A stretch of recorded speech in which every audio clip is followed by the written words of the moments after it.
Hello and welcome to the show. It's available on YouTube, Apple Podcast, and Spotify.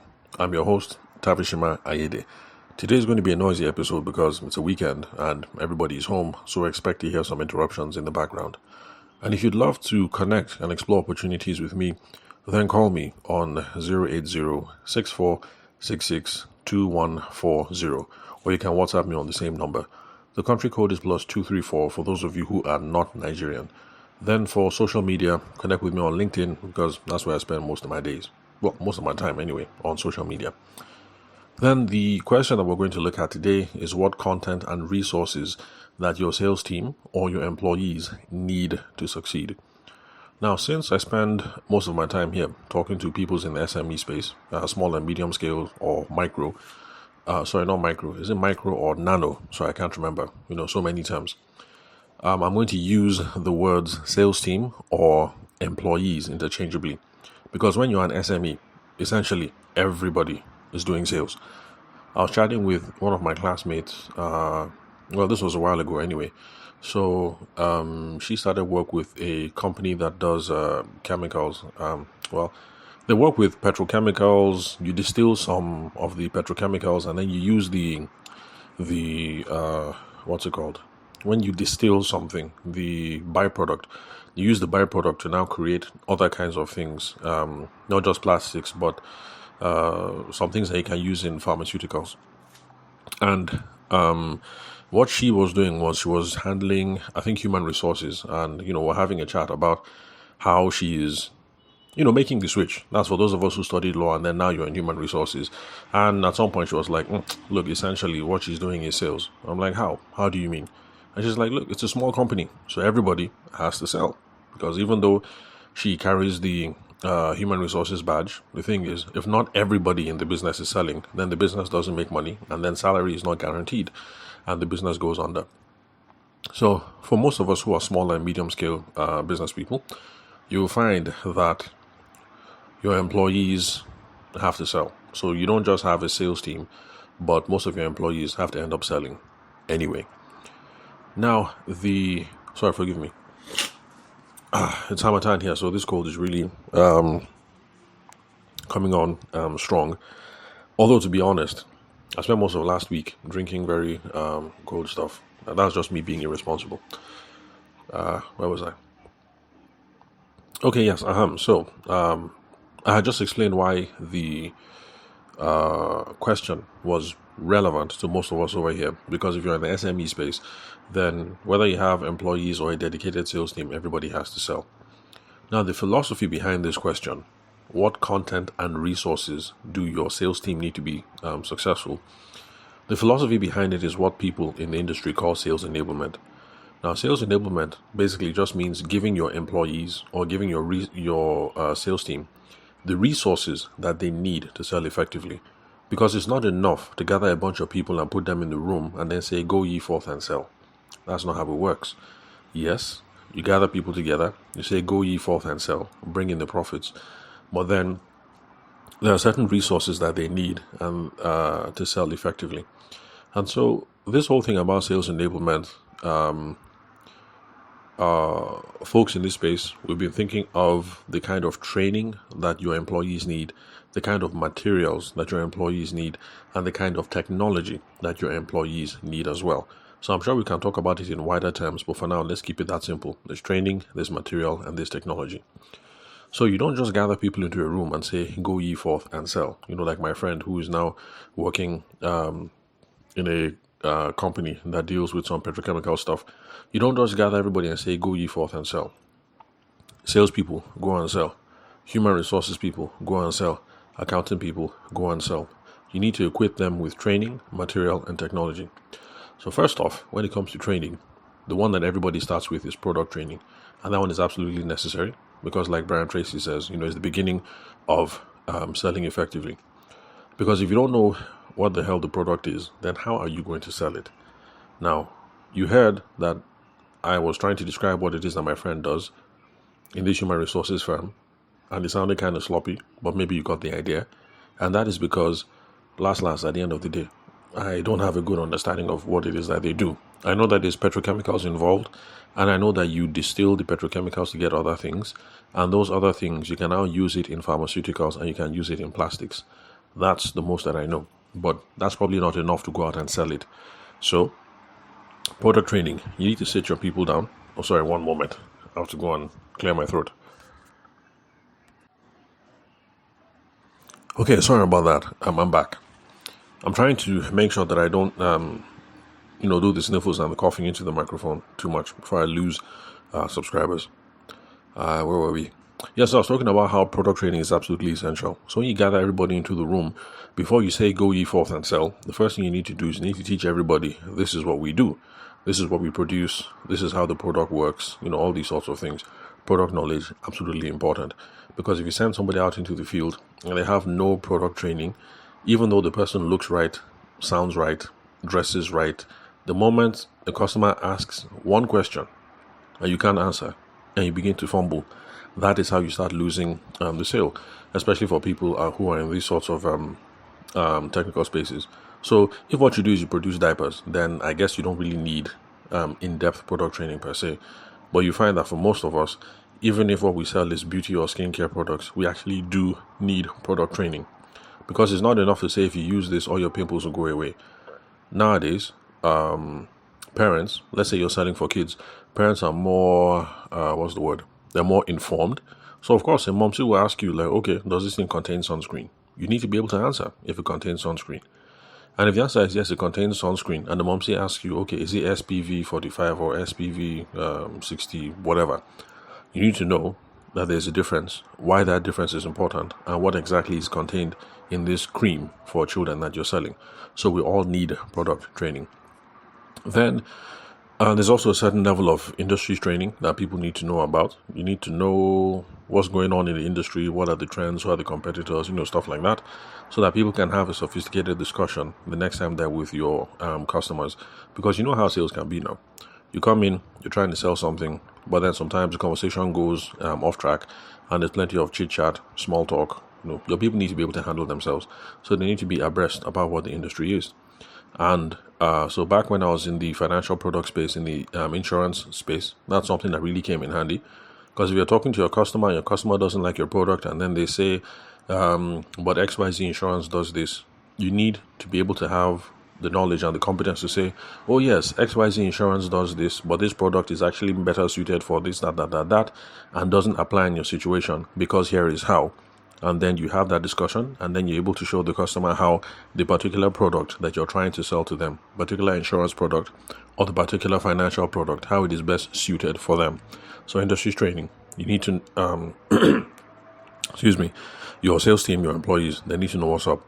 Then on the training aspect, you also need to make sure that your people have sales process training. And this is where most business owners in Nigeria, this is where they drop the ball. You teach everybody about the product, you let everybody know about the industry and what the competition is doing. But then you don't teach your people that, look, there's a process of selling. It's not about going out and looking handsome and pretty. It's unfortunate, but I was talking to someone last week. The person wanted to hire a sales force for their team. And the person started talking about how you need beautiful girls, you need light-skinned girls, and blah, blah, blah. And sorry, no offense to my mothers and big sisters listening to this podcast, but really, some people think that that is all that is required when it comes to sales. That if you, that if you get a sales force that is largely female, attractive, light-skinned, and properly educated, people who have master's degrees, education, and stuff like that, the assumption is that you'll be able to sell very well because that is all that is required. Attractive women out in the field. And that is why every once in a while I keep going on a rant, and I haven't written about it on LinkedIn a long time ago, that look, it's more than just getting pretty women with correct shape or boys who know how to speak funny and then putting them out in the field. It's not that simple. So we need to learn that this is a sales process. How do you identify the person that you're going to talk to? How do you start the conversation? How do you figure out the problems? Now that I know what the problem is, how do you make an effective presentation or a proposal? When you guys start talking about price, how are you going to negotiate? When you guys have negotiated everything, how do you know that it's time for the close? How do you initiate the close? Are you going to take part payment or full? Then there's fulfillment. How are you going to stage fulfillment? Fulfillment is basically when you're trying to deliver on what it is that you sold. Now you're going to figure out if customers are happy, if there's any issues, what's the customer service process. So there's plenty of talk and training that needs to be done on this end, because people are entering into the field with the right product training, with the right industry knowledge, but they don't know that there's a way to handle the sales process, and that is where people fumble things. So there's plenty to talk about, but let me just put a pin on it here on the training aspect, because we've already done 10 minutes into the show already. Then next is material, because remember, I said we're looking at this from a three-pronged approach. So you want your people to sell effectively, you want your employees to sell effectively, you want your girl in the shop to sell effectively, you want your boys out in the field to sell effectively. There's training, there's material, there's technology. So we've handled the training aspect. Now let's look at material. When we say material here on the podcast, we just mean marketing collateral. That's all. What's the website going to look like? Because, of course, nowadays, they have to refer somebody to the website. Or depending on what you do, they have to refer somebody to the Instagram. So for those of you who are in the beauty and skincare space, most likely will be the Instagram that you'll be sending people to. So what does the website look like?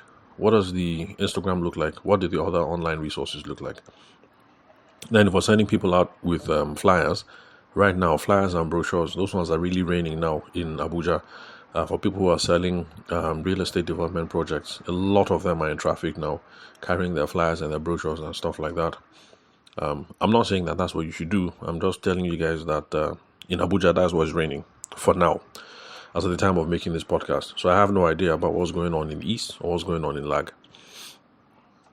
Then, so what kind of flyers are we sending them out with? What kind of brochures? What kind of written material so they can leave behind? Are we sending them out with business cards? How do we design the card? What do they look like? What is the call to action on the flyers? So these are the kinds of things that we talk about when we mean material. It just means marketing collateral. As they're out in the field and they're talking to people and they need supporting material to explain something, to illustrate something, or an excuse just to give somebody material so that you can get their phone number and call them back. What kind of things I'm going to send them out with? And that's material. Then the last, technology.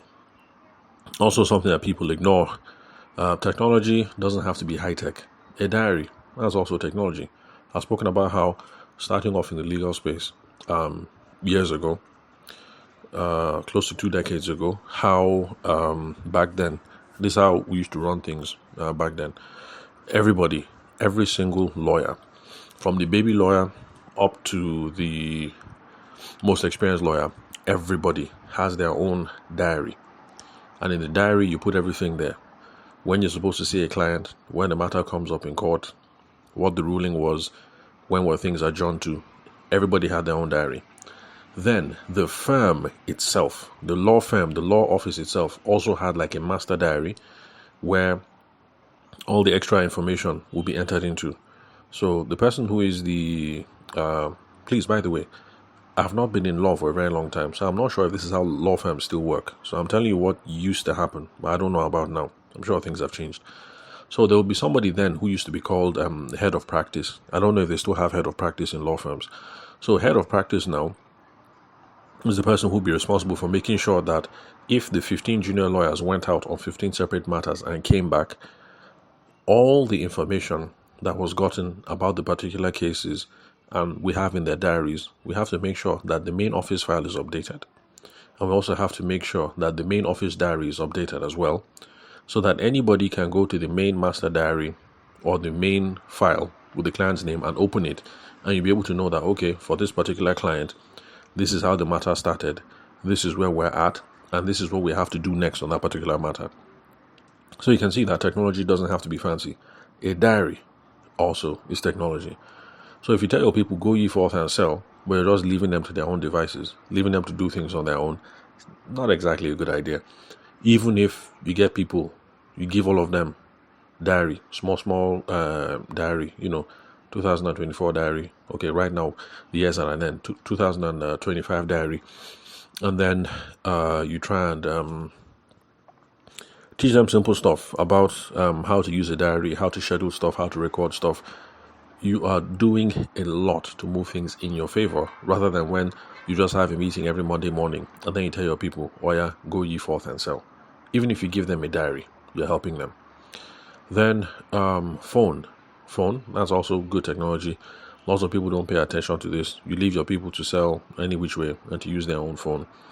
Well, there's debates about it one way or another. There's some people who say, look, let them just use their phone. And then there's some people who say, no, I will give them a dedicated official line, because you want to be able to keep all the contacts and the data that goes along with using the phone. So, well, anyway, that's a subject for another podcast episode. But diary, that's technology. Phone, that's technology. There are some people who use Excel sheets. I was interviewing someone recently. That's back when I was doing some consulting work in the alternative energy space. My client wanted to hire a sales manager. And so for the guy, he was selling for, I think it was Sun Systems or something like that. And when we got to discussion about how you manage contacts and things like that, and the person was talking about how they used Excel, and it was really, really impressive. But it just goes to show that, Microsoft Word, you're opening a Word document, you open Excel sheet, you can use that to manage your daily sales activities. That, okay, today I've seen Mr. Ogedengbe, next tomorrow I need to see Mr. Chukudi, and the day after that I need to see Lolo, Ezine, or whatever. So Excel sheet can also work. But if you're going to do things the right way, in quotes, then you need to have a CRM. That's a customer relationship management tool. And CRM tools basically is just something that shows you who are you talking to right now, who are you chasing, what stage of the conversation are you at, what stage of the relationship are you guys at, what are you supposed to do next to move the deal forward. Are the people owing you something? Are they supposed to send you something before the deal moves forward? So the CRM basically just a tool that is there to answer all these questions. So the name of all your contacts are there. The people that are not serious, separated into a separate category, so you can do relationship nurturing. Yes. Then the people that are serious, it looks like the deal might go forward. You create a dedicated deal and you start tracking it through the stages. What stage are we at in the deal? So CRM, that's also part of technology. But of course, for those of you who've been listening to the podcast for any length of time, I've been saying that if you can't afford CRM, or you don't know any free CRMs, or you just don't want to use CRM, you actually can use your phone as a CRM tool. So if you're done listening to this podcast episode and you're curious and you want to see how you can use your phone as a CRM tool, then just go to YouTube, because all the podcast episodes I've done so far, over 970 of them, are available on YouTube. So I'm saying YouTube just because it'll be easier to search within YouTube than trying to search within your podcast player. So go to YouTube, type Tavishima, then type CRM, and then type phone or something like that, or Tavishima and phone. And every single episode that I've made about how to use your phone as a CRM tool is going to come up. And then, of course, listen with a pen and a paper, make some notes about how you can use your phone, your note-taking functions in the phone, your diary functions in the phone, what else? Your notification functions in the phone, just to do some basic stuff, like, who are you talking to? Who should you talk to next? What stage are you at? All these sorts of things. Then, when it comes to technology, there's also the thing of company car. Yeah, there is that conversation. One of my sisters started off in the banking space. Well, she has since left, but back then anyway, it was the thing. The bank would provide company cars so that they could go out in groups of 5. And there are some business owners who still try and do that today. Although, with the cost of fuel now being 1,002 in Abuja, it's been long since I've spoken to any business owners about how the cost of how the fuel increase has affected the way that they run their business. I've only spoken to one person who is in the paint space. He sells paint. He sells paint. Sorry about that. And yeah, he was complaining about fueling the car for the boys and girls to get out into the field. So Essentially, when you're trying to answer the question, what content and resources do my sales team need to succeed? That whole thing is called sales enablement. And when you're looking at sales enablement, you're thinking primarily training. What should I be training them? Material. What kind of things should they be carrying? Technology. What kind of tools do they need to do their job? So now let's use a case study to try and flesh this out. Okay, good. Since I spoke about this guy that sells paint, I'll just use him as an example right now, just so that all the things that we're talking about is not going to be excessive theory. And then, it will be a good example to talk about because we're in Hamatan, at least in Abuja anyway, Hamatan is, and the heat and the dust is going on real strong. So I think this would be the perfect time to look into paint sales. Now, for those of you who are in the paint industry, forgive me, maybe I'm saying some things that are not correct, but the thing is, back when I was a boy, a real young boy, back when I was an embryo, people did not, paint used to be a seasonal thing. Like you couldn't sell paint in the rainy season. I don't know why. Maybe it's that if you paint in the rainy season and it rains, then the thing is going to wash. Or maybe it's that if you paint in the rainy season, there's not enough sunshine, so things will take too long to dry. I have no idea, but I just remember, because my father used to do a bit of building back then, that back then people will not paint in the rainy season. So if that is still the case, now that we're in Hamatan, I'm assuming that for those of you who sell paint, you guys are getting ready for your busiest time of the year. So now if you sell paint, and now we're in Hamatan, and you're thinking, sorry, one moment. Sorry about that. So, if you sell paint right now, entering Hamatan, you're thinking, okay, now is the time. Gather all the boys and girls into the office, give them motivational speech, and now say, go ye forth and sell. No, it doesn't work that way. You need to gather the boys and girls into the office, and there's a couple of stuff that you actually need to teach them. You need to teach the boys and the girls the product specs or the use case scenarios. These are the different kinds of paints that we have here. These kind of paints, they work best for residential buildings because they are cheap or because they are this. These kind of paints work best for commercial buildings because commercial buildings are this tall or this wide or exposed to this amount of sunshine. So you need paint that is of this specs or that specs. Then what else? These kind of paints, they're very good for killing mold. Or these kinds of paints are very good to use in children's bedrooms because they don't have allergens or whatever. But you need to give them this sort of training so that depending on who it is that your people are talking to, whether they're talking to a property developer or whether they're talking to a momsy who just wants to paint the children's room only, or they're talking to a or they're talking to a landlord who wants to paint the outside of the house, they need to be able to have that knowledge so you can have a very good and profitable conversation with the people because the people need to sound knowledgeable. So you need to make sure that your boys and your girls, you have taught them every single thing you know about all the different products that you sell. So this paint range is different from this paint range. This one, these are the advantages. This one, these are the disadvantages. These ones, if you're talking residential, talk about this one. This one, if you're talking commercial, talk about this one. This one, if you're talking about factory use, talk about this one. So, all those things. Then, you also need to teach your boys and girls, when it comes to selling paint, you need to talk to them about FAQs and objections. Now, FAQ just means frequently asked questions. You need to send your people out into the field knowing the kind of question that most people ask. Because let's face it, some of you might not believe because maybe you're new in business. But don't worry, just continue. By the time you do business like 2-3 years, you realize that every single question that a customer could possibly ask, you have heard everything after about 2 or 3 years. Once in a while, you hear something like, where did that... Excuse me. Once in a while, you hear something and they'll be like, okay, that's a brand new question. I've never heard that before. But the thing is, those basic questions that people ask every day, every week, you should be compiling them in the office. That's what we call an FAQ, frequently asked questions. Your people need to know what the FAQ are so that they will not be surprised.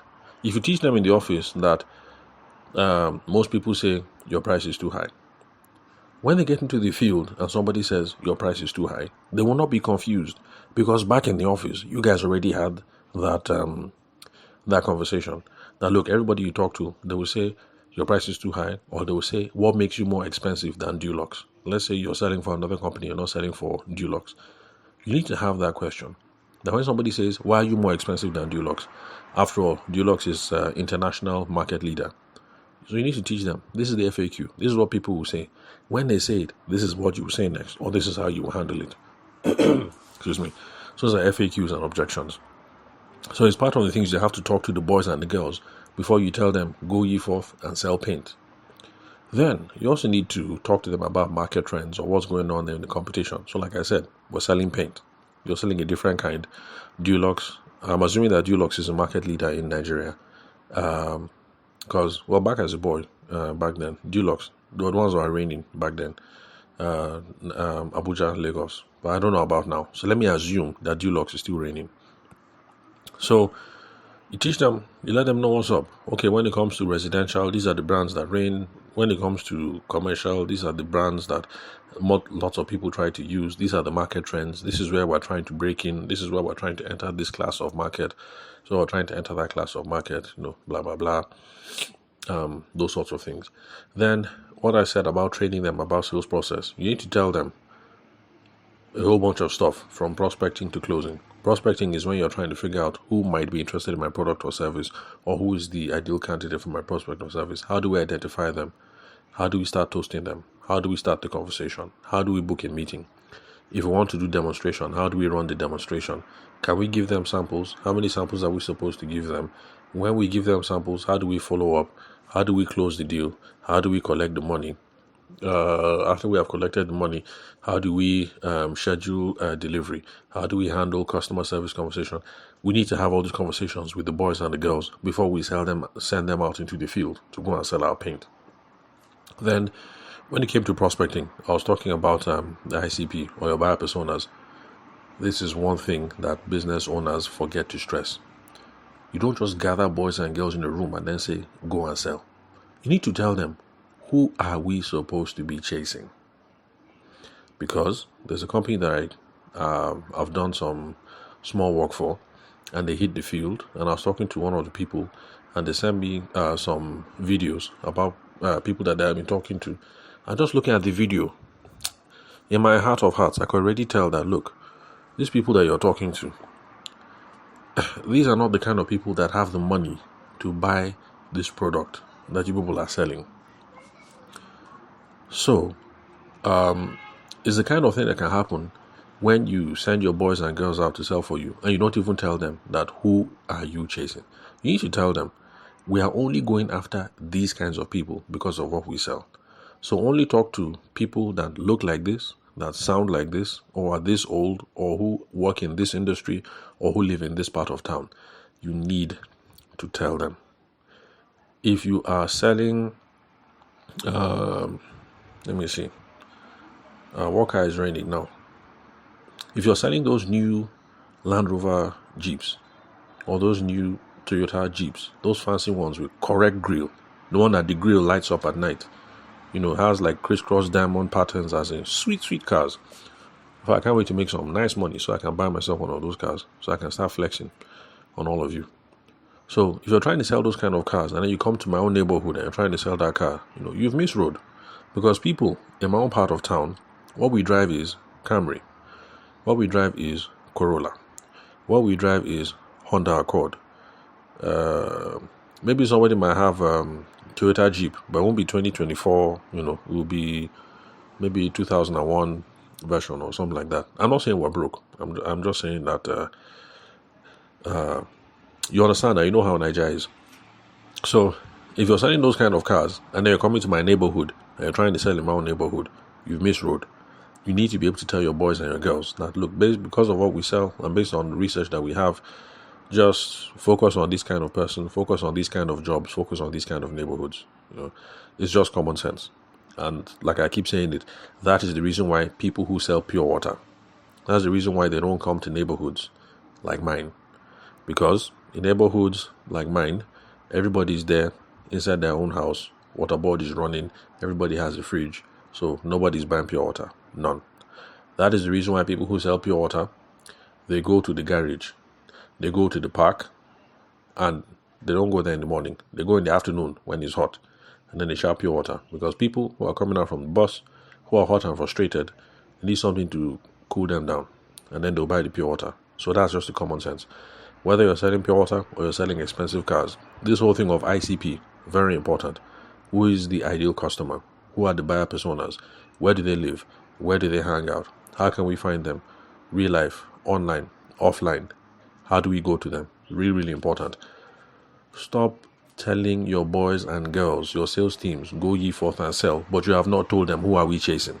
Tell them clearly. Or else, there'll be that situation where they're talking to people, and some of us can see that you're wasting your time. These people that you're talking to, there's no room here. There's not going to be any business. So you need to have those conversations with your boys and girls before you send them out to go and sell your paint. Then also have those conversations around CRM or lead management or advancements. Basically, what you're trying to say is, when we're talking to people, this is where we're going to keep our records. So remember where I was talking about diary or phone or Excel or CRM. This is where that's important. When you talk to somebody, this is how you record it in the diary. This is how you schedule the follow-up, blah, blah, blah, stuff like that. So you need to have these conversations with them. When we're talking to people, how do we decide who is a valuable contact to keep up with? For the valuable contacts, where do we record the information? When we record it, how are we following up with them? How are we calling them? How long should we schedule? If you talk to somebody and the person is interested, should we schedule an appointment for 1 week? Should we schedule it for 2 weeks? Should we schedule it for 3 weeks? What comes first? What comes next? Should we give them sample now? Or should we talk about money first? After we're okay with money, then we now know that we give them a sample before we visit site. We need to have these conversations. You need to have this conversation with your boys and girls. Helps them to sell effectively. Then, the technology thing, official line. Well, the fellow I was talking to, for him is an official line person. And given his own business, I would say yes, give everybody official line. Because it's something that the guy has suffered in the past. Everybody was selling from their own phone. So the day that somebody says, Oga, I'm tired, I resign, and they leave, that is it. You do not have access to those contacts anymore because they're on that guy's phone. Are you going to forcefully take his phone from his hand and then transfer all the contacts? You can't. So right now, my guy is an official line guy. So there's some of you who might want to consider that yes, everybody has a phone, but when you go out into the field and you're selling, you will only use this official line. That is so that you have access to your data and you own your contacts and then things like that. Then the thing about company car, well, like I said, it's not lots of Nigerian employers that do that. The banks used to do that. Get one company car, then attach one driver and 5 people or something. The paint guy I was talking to, that's how he runs his business. Although he was thinking maybe he might get rid of that because of the cost of fuel and then things like that. But anyway, stuff to consider. It doesn't have to be company car. There's some people who give a daily stipend. Like, okay, you're going out today. We expect that you're going to this and this and this part of the country. So this is your daily stipend for transport. Now, some other people who say, look, everything is in the salary. So we pay to your salary. Go sort yourself out. So it depends.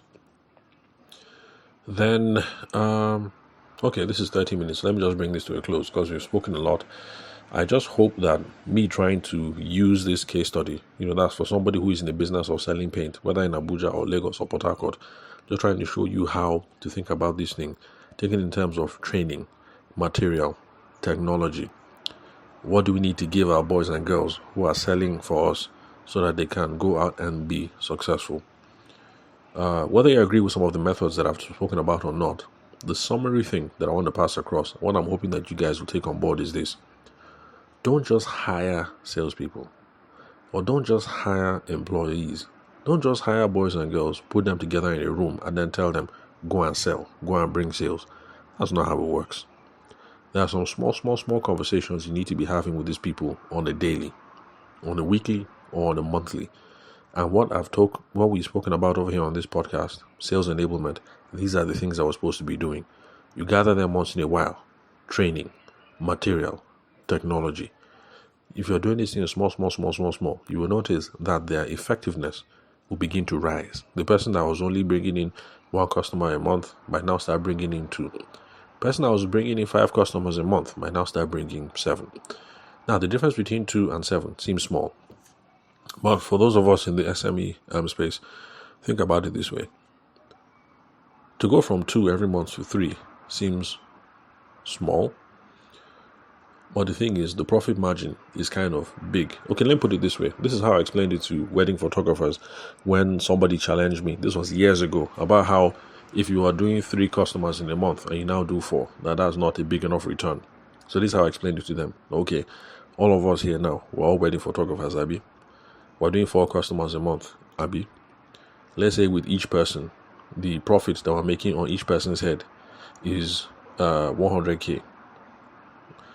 And then that means that doing 3 customers every month, you're making 300k per month.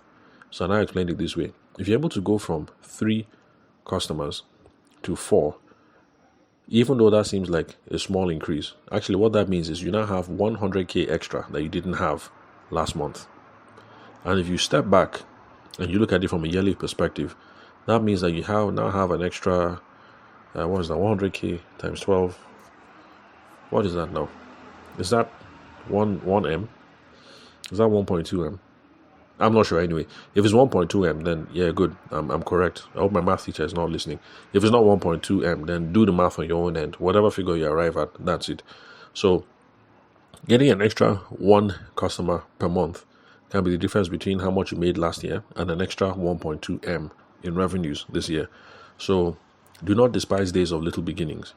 I know that we all want our people to go from bringing 5 customers every month to bringing 10 customers every month. Now, if your people go from doing 5 customers every month to 10 every month, then almost your life has changed drastically.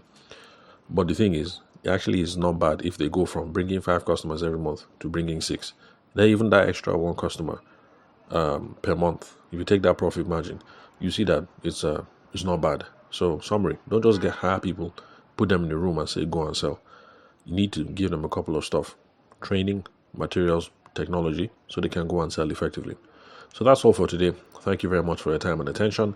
And remember, if you'd love to connect with me and explore opportunities, call me. The number is 080-6466-2140.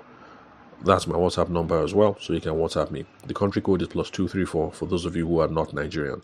Then for social media, connect with me on LinkedIn. So I'll catch you all tomorrow.